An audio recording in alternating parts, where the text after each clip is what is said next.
Juancho, Suyo pa more.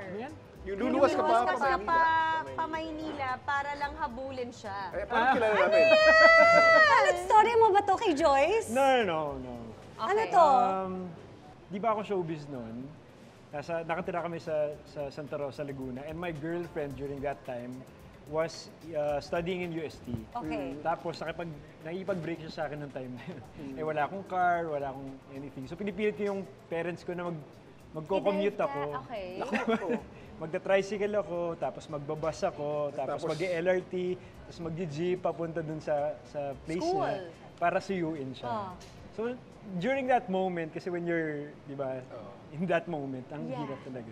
Okay. Pero ngayon, nakakatawa siya, di ba? Natatawa ka na. Kasi ginawa mo yun.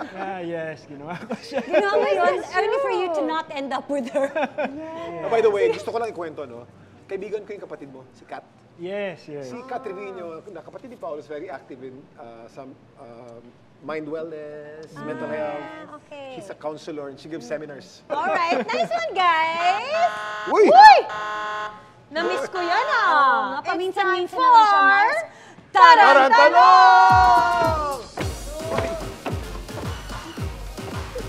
Ano yan? Ikot-ikot lang. Okay? Nakanino? Ay, nako, Jay! Nako, Jay. Ikaw Jay! ang napili ng ating tarang-tanong. At ito ang Mataranta ka tarang-tanong na. para sa'yo.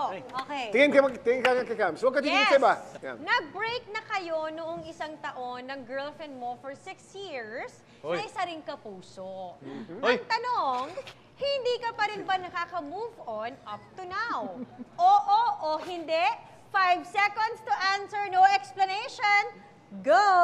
Yes. Yes. Nag-move on? Ha? Oo, nag-move on? Or hindi nag-move on? Mamaya niya ako nalito rin ako, Mars eh. Nakonfuse na ako. Oo na hindi naka-move on, oo nag-move on. Para safe. Ay, kompleto yung ano. Okay.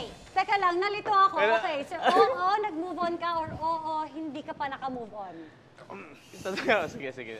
Now's your chance to explain. Oo, hindi pa. Hindi ka pa naka-move Hindi ka pa nakaka-move on. Mars. Every time na naalala ko yung memories namin together, ayun yung pinakamasakit. Talaga? Mars, 6 years eh. Teka, pero wala na bang pag-asa for you guys to be together again? Waiting lang siguro. Depende sa panahon. Wait, ang tanong, has she moved on? May bago na ba siya? I'm not sure po eh. Have you moved on? May bago ka na ba? Hindi pa nga Meron eh. mga nakikilala, pero Kilala, pero Hindi wala pa pa rin commitment. hindi, iba eh. Kung merong isang bagay sa puso mo ngayon na gusto mo mangyari, what would that be?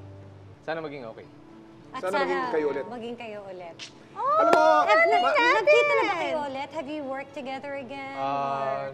Nagkita lang kami twice sa parang, sa ano, parang, go ahead, it's okay. sa ano lang, parang It's okay sa not to be okay. labas, sa isang place Event. lang. Yeah. Okay. Pero, nung una, di kami nagpapansin. Pero nung, syempre.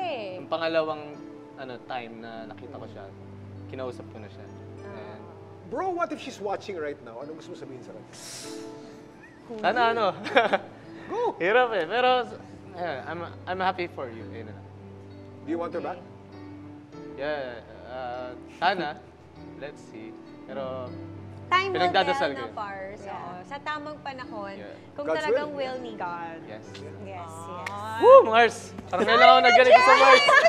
Mars, pasensya na sa tanong namin. But, totoo yung sinabi ni Kuya Kim, kung ano ang will ni Lord para sa'yo at para sa Kanya, Pareho kayong mahal mangyayari ni Lord, yun at walang makakapigil doon. So, let's watch out for that. Parang mas okay yata kung magluto na lang ako ulit. Yung luto-luto na lang.